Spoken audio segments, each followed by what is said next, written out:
Her strength is her stability, which is why Angela Merkel's decision to accept more than 1 million refugees over the last 3 years was either brave or reckless.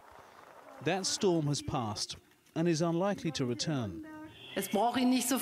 They don't have to be as well off as we are, but at least they need to be moving in that direction. It is just as much our duty to help Africa, Syria and Iraq to develop prospects as it is to work on our own welfare. The two go together. She's the only leader that many people here have known. If she is re-elected for a 4th term, it's going to be quite an achievement. This at a time when Europe is being affected by anti-establishment currents and a growth of right-wing parties, not to mention terrorist attacks. Including here in the centre of Berlin. 12 people were killed when a truck ploughed into a crowd last December. But Germany seems to like the way Merkel deals with crises.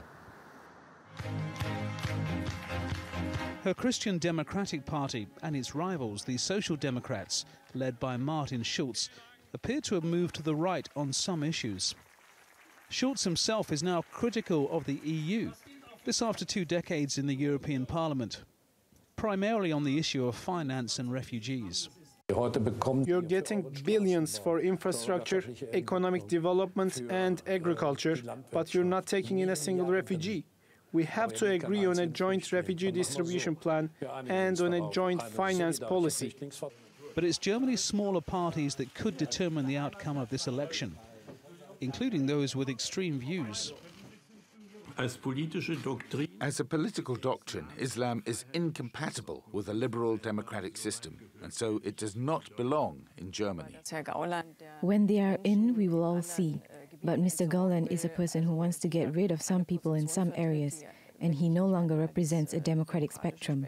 This is obvious. We are also ready to take responsibility. We want to design and not just protest. As the media prepares its election coverage at the CDU party headquarters and elsewhere, the expectation is that Angela Merkel will be German chancellor again.